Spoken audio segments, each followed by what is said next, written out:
I'm very big on the notion that people don't really know themselves except through relationship with the other.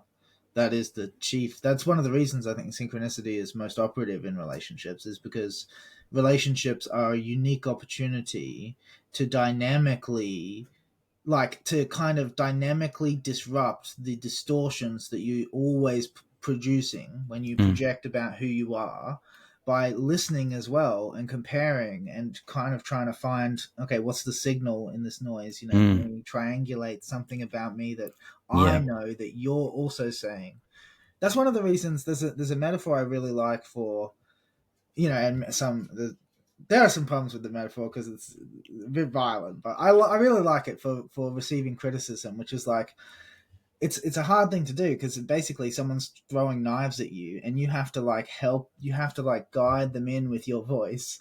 Mm. And when you do that successfully, bang, they hit you with the knife and it fucking hurts because they got you. Mm. And so, part of criticism, I think, is when people have something to say about you, they don't like something about you. Oftentimes, they don't know exactly what it is. They've got a general sense of it. Mm. And so they'll tell it to you and you'll be like, well, that's not true. Right. But the thing is to try to work with them to understand what they're experiencing, and then work your way backwards to something that you do. Mm. You know what I mean? To try and find that meeting point and see how it's affecting someone else. And when you get there, ow, that hurts because now I see this is my fault. And Yeah. damn, what else is my fault? Yeah. Yeah, it's really interesting. Like, there's so much. I feel like I kind of want to go back because there's so many Yeah, different no, let's go points back. to Yeah. touch on here. But there's something about the mirror as well, and like kind of the myth of Narcissus is like a Yeah. classic thing. And the kind of, oh, you're a narcissist if you love yourself and you look at yourself and you're like proud of yourself. And even in Australia and England, the sense of like tall poppy syndrome is like, no, you shouldn't be, big and proud and happy with yourself in any way. You should always be. And I think that's, it's obviously a failure if you do just become a full-on narcissist. Like there is such a thing as narcissism, and Yeah, definitely. it's a problem. But there is also, a big growing movement in terms of like self-love and kind of just accepting Yes. yourself for who you are. But that's balanced with the acknowledgement of, that you're also becoming something better. It's kind of like, yeah, I need to accept myself for who I am in this moment and be proud of everything that I've achieved, acknowledging that there's still a long journey ahead of me, that there's lots more to do and to grow and to offer. And the myth of Narcissus has a risk of, stopping people from moving towards that self-love attitude, because it does seem so isolated. It's kind of like, yeah, you're only loving yourself or you're only thinking about yourself. And that doesn't have to be the case, right? Like, you can think about others more than yourself, but still feel good about yourself and still feel Definitely. proud of yourself and still Yeah. even like hold yourself high in some way. Yeah. No, I think there's something really profound in there about self-absorption, I think, Mm. in that I don't know. It's almost like, my sense is it's almost like people always, they spend their whole lives self-absorbed, and in most of their interactions with other people, that what they see is their own imaginings. They very rarely see the Mm. other person. Just You know making what I up mean? stories about everyone. Yeah, exactly. And so the self-absorption, that's almost like being asleep in a way. Mm. And That's a quite pertinent frame. yeah, well, I guess waking up, that the notion of waking up and remembering yourself, and reminds me again of the stepping back and witnessing yourself. Mm. You know what I mean? And that in itself reminds me of the glimmer of self awareness or self consciousness, which you were talking about before. You can, that gives you an opportunity to make a judgment. To decide, do I Mm. like this thing that I see that I am? Yeah. Yeah. Um, mhm. There's even a risk in the self-absorption in the process that you described earlier, where it's like, rather than being, oh, how am I involved in this, always being, this is just your projection, or this is just you, being triggered by something I am, but it's actually your fault. I don't have to think about it at all because Yes. it's all you. Like, that's a self-absorbed version of what you described before. Mm-hmm. Yeah, well, it's interesting because yeah, it's self-absorption is one of those things that has different layers. Like Mm. there's a way in which that's self-absorbed. Um, There's a way in which it's true as well, right? Like always takes two to tango. So there's a truth in that, but it's also not acknowledging your part in well, that tango. it's the thing that strikes me is that it's self-absorbed to the degree of not acknowledging that you are self-absorbed as well. So Mm-hmm. that there is something about this that is because of your way of injecting your way of being into and kind of insisting on that because you just make the assumption that that's just how things should be. You know what I mean? Right. And in the case where the judgment from the other person is you're self-absorbed, then Mm. that's going to be a hard one to Yeah, come out that's of. true. Yeah, definitely. But Yeah. interestingly, I mean, I don't want to get off track, but I would love to. You mentioned Narcissus and the reflection and stuff, and I was talking before about The Alchemist, and for me, The Alchemist is like by Paulo Coelho, by the way, because there Mm. is actually another book, great book, spelled with a Y instead, about Nicholas Flamel, but that's a fiction book. Or well, they're both fiction books, but rather that's like a fantasy book, whereas Yeah. It's like spiritual fiction genre, well, it's actually called visionary fiction, visionary the fiction. type Yeah. of fiction that The Alchemist is. So my introduction to visionary fiction was through Richard Bach and Jonathan Livingston Yes, Seagull and it's a the fantastic story. what was the illusionist? What's it called? Whatever his second book was. Damn, my brain I today actually haven't read for book anything else names. by him. Yeah, it's cool. It's yeah. I think these kind of things I think are hard to recommend. Kind of like if a song changed my life, recommending it to someone else isn't going to have the same effect. Like it was where I was at the time when I Yeah, read it. yeah, It yeah. had a profound effect on me. But yeah, I like as an adult, if I read Illusions, that's what Illusions, something about a reluctant messiah. Mm, If I read it today, I'd probably still enjoy it because it has that nostalgic and sure, kind of yeah. transformative quality to it. But it also might not hit me in the same way if it wasn't the case. And I feel there's I'm a bit ignorant to this even, but I feel that there is a little bit of a small pool of visionary fiction, Oh, relatively. yeah, there is, Yeah, I can yeah. think of a handful of like Herman Hesse maybe, and yeah, I don't even know. Yeah, no, I'm yeah. It's not sure. definitely a tiny, tiny pool of books in that genre. Hmm. Um, but there's actually, I think, The Alchemist is really good in that respect, in being, like, one of the things I think that's made it so famous is that it's simultaneously about the author's own hero's journey, because for him, his treasure is writing, and he openly talks Mm. about this in some interviews and stuff. Um, but at the same time, he's managed to, because his treasure is writing, he's managed to make it into an allegory general enough for anyone, general enough Mm. to kind of, like, all of the Yeah, symbols he's resonate. chosen are archetypal enough that there's not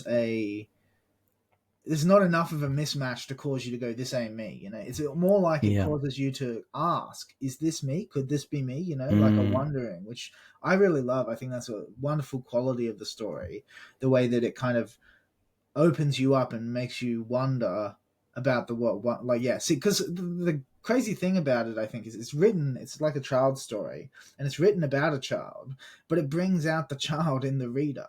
As Mm. you're reading, you're like, wow, there's something full about this perspective, this vision of the world I'm being given. Yeah, Really cool. and it makes me wonder about because talking about the kind of archetypal themes and the sort of uh, initiation of sorts, like into adventure or kind of trying on Yeah. the story for yourself. And I feel like myth in various cultures had that same intention to a certain degree, right? Like the Yes. different stories that were told around the fire and in different tribal groups and throughout history. I think, which is why it's so easy to find the hero's journey within culture, because we're all of them seem to be trying to speak to the new generation to a certain extent in that way, and maybe even initiates us into that imaginative domain of self-reflection, trying it on, kind of witnessing someone else's journey as ourselves. There are even some video games, like I remember the Legend of Zelda kind of first playing Ocarina of Time. It's like a Nintendo 64 game, and the character is silent, so they don't say anything. So it's quite easy to kind of put yourself in their shoes, and Mm-hmm. they go on a kind of hero's journey as well. And I think that there's just the way that we can put on another person's perspective. I mean, it happens in movie. That happens in all kinds of media, right? Like to put ourselves out the way and to try on someone else's perspective. That is part of the healing. That is part of the natural healing tendency of the psyche. To be in community, like we're community beings, and we are teaching each other all the time. If only we are open to that. I think. No, definitely, and I think that's a great lens for relating to myths and stories. And actually, there's a version, a unique version of the myth of Narcissus included as a prologue to the 25th anniversary edition of the Alchemist, which is really beautiful. And not only is it beautiful, but it echoes themes that become important later in the book that were really pivotal for me. Like, so, the Alchemist, I think, is really interesting because it's so general a text. But for me personally, it's like one of like the central books of my life. I would say, like, it's really impactful for me, and that's to do with this sequence around the boy turning himself into the wind. But there's the way that Paulo Coelho imagines the boy achieving that, basically relies on this thing that is encapsulated in this sort of very short prologue at the beginning, this myth of Narcissus. I'd love to read it if that would be okay. Yeah, why not? Yeah. Unfortunately, my face will be in darkness because I have to swap apps, but have you got it there, or do you need to do a little search for it? I have it here.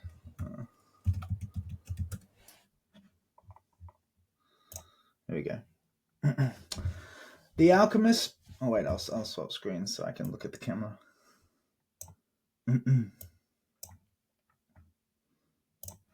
The Alchemist picked up a book that someone in the caravan had brought. Leafing through the pages, he found a story about Narcissus. The Alchemist knew the legend of Narcissus, a youth who knelt daily beside a lake to contemplate his own beauty. He was so fascinated by himself that, one morning, he fell into the lake and drowned. At the spot where he fell, a flower was born, which was called the Narcissus. But this was not how the author of the book ended the story. He said that when Narcissus died, the goddesses of the forest appeared and found the lake, which had been freshwater, transformed into a lake of salty tears. "Why do you weep?" the goddesses asked. "I weep for Narcissus," the lake replied. "Ah, it is no surprise that you weep for Narcissus," they said, "for though we always pursued him in the forest, you alone could contemplate his beauty close at hand." But was Narcissus beautiful? The lake asked. "Who better than you to know that?" the goddesses said in wonder. "After all, it was by your banks that he knelt each day to contemplate himself." The lake was silent for some time. Finally, it said, "I weep for Narcissus, but I never noticed that Narcissus was beautiful. I weep because, each time he knelt beside my banks, I could see, in the depths of his eyes, my own beauty reflected." What a lovely story, the alchemist thought.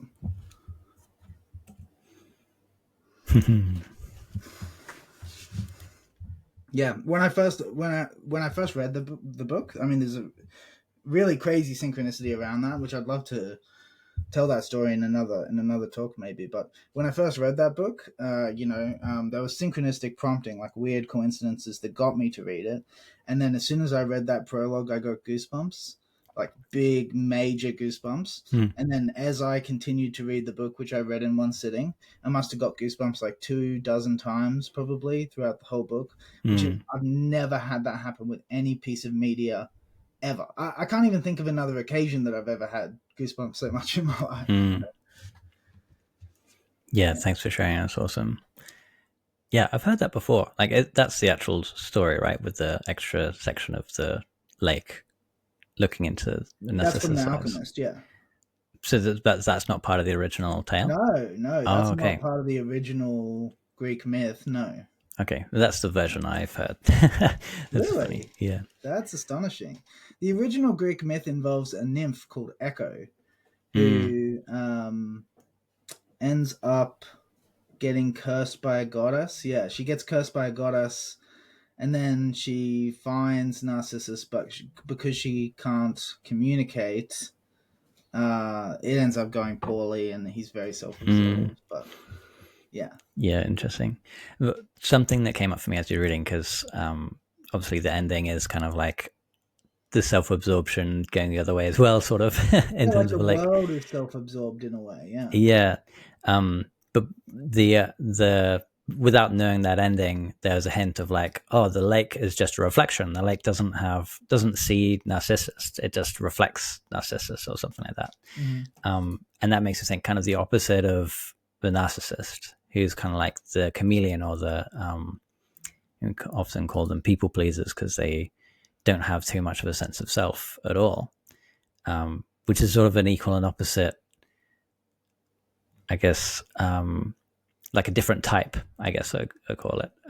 In the Enneagram, the 9 and the 2 are the two types that match that kind of description. They have their different ways of achieving it, but the 9 is kind of like a chameleon, doesn't have a strong sense of self, doesn't have a strong ego, or the ego behavior is all about maintaining safety, which usually means avoiding conflict, which means being easy to get along with, and that means just being amenable and malleable to others and what they enjoy, and joining in with that.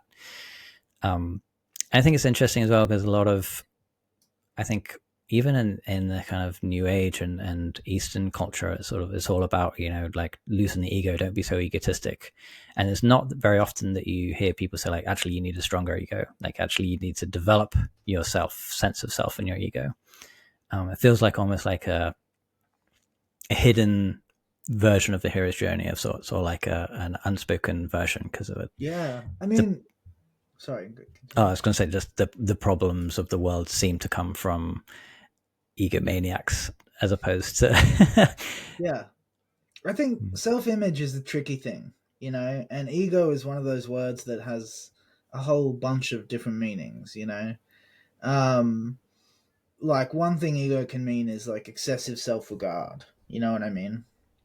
But then another way of thinking of ego is just that part of your mind that pictures yourself to yourself, Mm. which that's what I would generally prefer to think of it. And in that respect, it makes sense that you want to have a strong ego. Also, another way of thinking about ego is self-esteem, right? So and self-esteem isn't just like if you think positively of yourself. Part of how I think something people don't appreciate about self-esteem is like a resource that you can draw on to bolster resilience in situations where you're being tested. So self-esteem in that respect, a strong ego, which is something that usually your parents try to create in you, some sense of unity, structure, strength in your ego to help you regulate. The point of the ego is ultimately to help you to regulate your behavior and your emotions and stuff, because in order to be socialized, you need to be capable of controlling yourself. So you need to Right. know what you're going to be like, right? That's the idea of the ego. So strengthening that part of yourself that pictures you and can subordinate some parts of you to other parts of you, to me makes a whole lot of sense. I think the important thing to understand, and I think the reason for this emphasis against the ego is not the top dog, right? The ego is like an emissary of your larger self, Mm. right? So the self with a capital S. And the ego does not have everything right. The ego is not like the ego gives the sense of having all the answers, but it is an intermediary player. Yeah, like a mediator, or kind of like Yes, it sort of it doesn't, or it kind of filters and decides what's allowed through, and but at the same time it doesn't. Like it, obviously Freud's model, he has the super ego and the id, and the ego is kind of like the mediator between those two things. The Jungian model is the persona and the yeah. shadow and the No, self. I think both of those models reasonably apply. But to me, the Jungian model is a more complete Mm. understanding because it Nuanced, maybe. includes the notion of a self, the say your whole mind. That ultimately, where the ego is regulatory of the conscious mind, there's an aspect, an organizing aspect to your whole mind that is regulatory of the ego. Mm. Yep. And in some sense, you can think of the what we're calling the self-healing nature of the psyche doesn't make sense too much without something Exactly, like exactly. a self or something aspirational to move Exactly, towards. because it's that thing, the self, and people know. The older you get, the more sure you are that there is something like this. Because people have these experiences of being like, I don't know what to do. I'm lost. I'm just gonna do what I'm just gonna chill for now. I'm just gonna keep doing what I'm doing or whatever. I'm just gonna make decisions according to what makes sense now because I can't tell what's going on overall. And then retrospectively, they'll be like, "Oh, look at that! I was going in the right direction all along." It's almost like I knew. It's Mm-hmm. almost like some part of me knew. Like, although consciously I couldn't grasp the whole picture, some Mm. part of me was tracking the whole picture. You know? Yeah, yeah. And there's some kind of development of trust in that process as well. I think that comes when you start practicing things like synchronicity and this, Yes. and sort of aligning yourself more purposefully and intentionally towards this sort of self-healing nature of things. Hmm. Because like you said, it sort of, Yeah. it almost, like, again, I kind of get the ick when I think about people saying like, oh, the universe did this for me, and I manifested this or whatever. And again, it feels like there's a grain of truth in that, but it's not. It's usually too simple of a story being told around Yeah. Yeah. what I Yeah. would say is I'm also happening. wary of the conceptual baggage there. Like Mm. I think a lot of people who talk about synchronicity aren't. Synchronicity is another area like conspiratorial thinking that is almost synonymous with sloppy thinking. Mm. Like a lot of the people who are proponents of synchronicity are people who are not exercising any epistemological rigor or care because they don't think that matters, or they think their audience doesn't think that matters, and many of their Yeah. audience doesn't care about that in reality. Yeah, I think it's maybe pertinent to bring up Jung's typing system in this sense, because he sort of designed his typing system around the receiving and responding to information that fits nicely in with synchronicity. So, like, Yeah. if we receive information and we respond in a kind of emotional, reactive way, like yes, go towards, or no, move away, then we might lose sight of a kind of understanding embedded in that information. And like any typing system, I'd say the ideal is to find yourself and then find yourself not from one type but from the whole system, in the whole system. Yeah. And similarly To with, learn to see yourself from all those different perspectives. yeah, exactly, and where you feel the most tentative to Oh step. yeah. I think in terms of the Jung system, at least in terms of like receiving information, it's like, well, actually, I want to receive information from my senses, and I want to receive information from my intuition, and I want to process that information both in terms of getting data from how it feels, like if it's like, oh, I'm scared of this, then, and then also information from my thinking about that thing, and symbolism and whatnot, and all these data points come together into kind of more nuanced understanding of any synchronistic event or any kind of information hitting my system. Yeah, yeah. I mean, I just wanted to quickly put a pin in the synchronicity thing because I wanted to just open up the thing. You're talking about typology. I really like the way you were just thinking about it. I think should be emphasized, which is Mm. sort of like as something. So I think the usual way of relating to a typology is that we all are boxed into one of the boxes. You just are in one of the Yeah. boxes, and that's where you are, and that's the way it is. So, and that's like, yeah, there's a boxed in quality to that, which is like, you can't move, there's no motion, there's no growth, you can't become more Yeah. than that. This is It like, it's becomes an identity of sorts. It's like, oh, exactly, I'm just this. So therefore, anytime I do something that is not like that type's, bad behavior, well, I'm justified in doing it because that's exactly. me. I wanted to touch on that. I wanted to say, like, it becomes a way of of rationalizing that you can't help certain Yeah. behaviors, Yeah. which I really don't like. But the way that you articulated it was like, it opens up different ways of relating to yourself, relating to other people, different perspectives of looking at the world through, and of looking at yourself through, which I really like. And in general, I think typologies, it's one of those subjects that gets really misunderstood and maligned, I think, by intellectual culture. I would relate to a typology as like a screwdriver or a hammer or something I would put in a toolbox. Mm. If it's useful for making sense of things, then use it, and if it's not, put it down. Yeah. It's that simple. It doesn't have to be. What's this? The talk of like. To be fair, I really like a an empirically validated model of personality like the Big Five. I think that's, in a way, that's a more useful tool, in a Mm. way. But I think that a typology has uses that are different and very valuable. And having access to multiple typologies, I think, and being able to project yourself into different perspectives within a typology other than the one, say, that you traditionally identify with, Mm. I think is extremely useful for prototyping interactions with other ways of thinking. Yeah. Yeah, exactly. It's like you don't have to necessarily take on the literalness of a typology system, but you can see, new information, new data, or new ways of possibly exploring your own experience through the typology system. Yeah. Like there's even one typology system that I explored a little bit is human design, which is sort of a mixture of the I Ching and astrology, and it has, it's very complicated. Yeah, I think Eddie's actually talked a little bit about that to me. Right, yeah, and it has these gates and things are open and closed and these sensors and whatnot. And yeah, even though I don't identify, I'm kind of a projector in the terminology of human design. There's something about it, the description of a projector that I hadn't thought of before, like that's not in any other typing system, which Mm-hmm. is because apparently projectors have their centers are quite open, like they're not defined as the terminology in the system.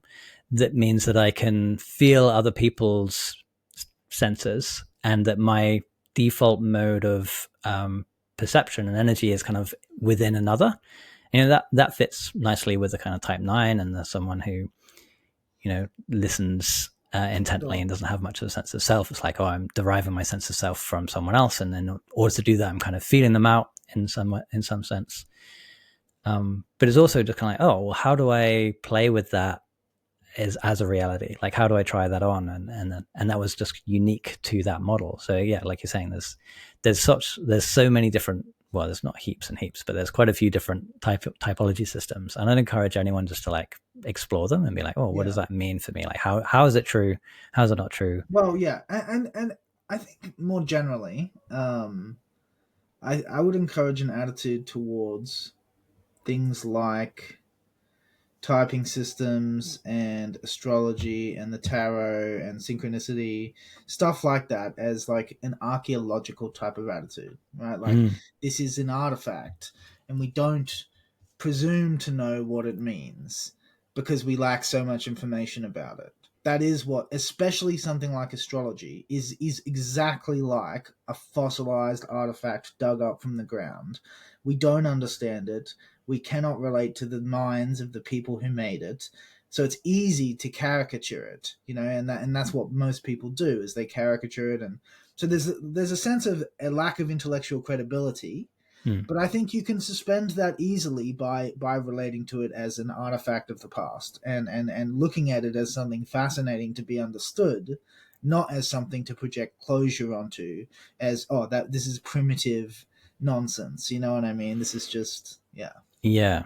Yeah. I have a love-hate relationship with astrology. Like it gives me the ick when I hear people kind of saying, "Oh, watch out for this week. Yeah. It's retrograde. This, This is whatever." the thing is when you get something like an artifact from the past like that, that doesn't have a clearly defined rationale, people can, in a sense, make up whatever they like. Like there Mm. is no authority to say no, that's wrong. This is what it really means. You know what I mean? Yeah, So and just because I don't know.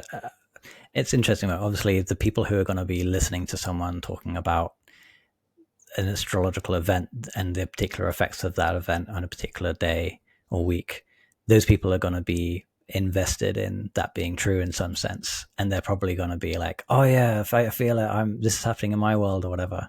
So there's some level of kind of like, "Oh, these people are all saying that it's true," like, and they're feeling it, and it must be true, or something, or like having a relationship to it that's risk, like a group think almost. well, I think that's why I feel like it's such a good parallel with typologies, psychological typologies, because for me, the value, and I think this is tarot is a really good example of this. Tarot is not about telling the future. Mm, Tarot is about illuminating what's going on now by drawing to your attention connections that you hadn't noticed. And the mm, connections are effectively coincidental, right? The cards don't have any mechanical relationship with what's going on in your life.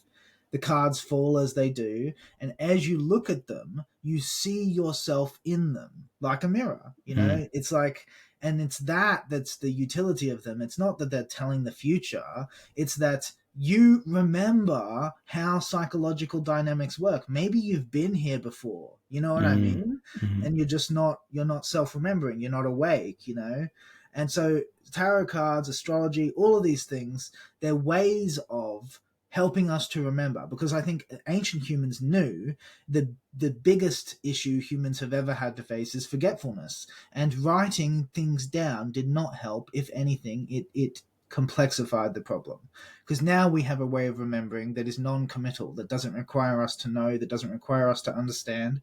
And so we can have something like astrology, which is like we know what people wrote about it, we know what people quote unquote thought, but we actually don't know what they thought. We cannot even imagine what it was like to inhabit that cognitive prejudice, that way of relating to the mm, world. mm-hmm.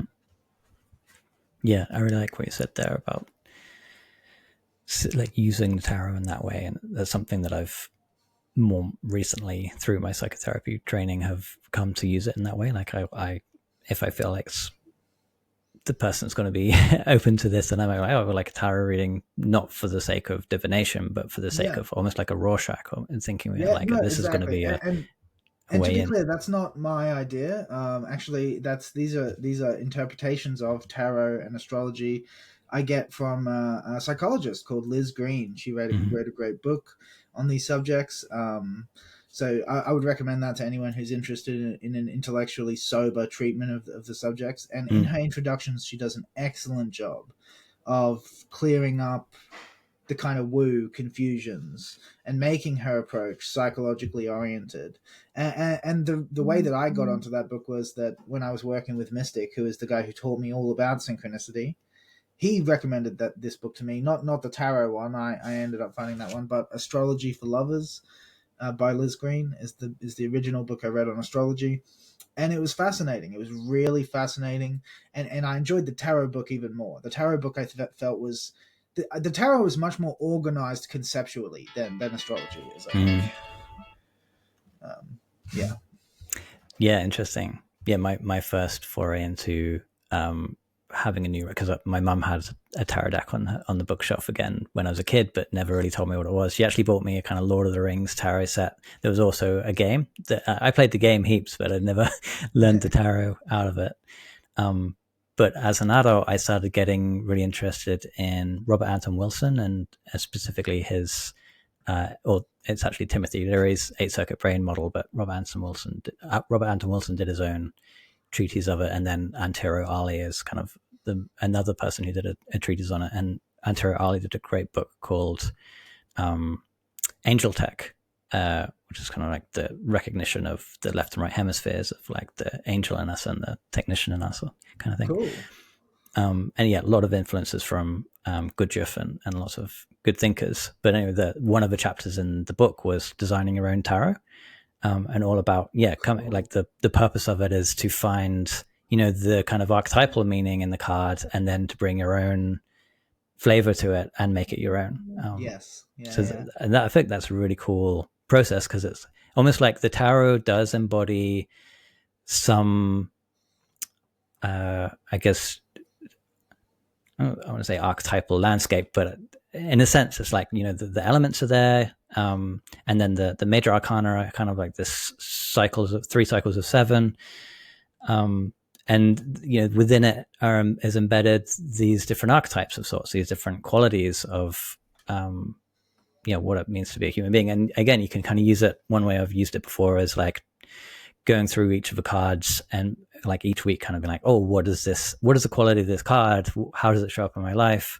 How can I kind of put it on more if I'm kind of scared of it? Or how can I, be aware of it? I'm acting it out too much or whatever. Almost like a meditative support in a way. Yeah, exactly. Just a focus for the kind of quality that I'm wanting to explore.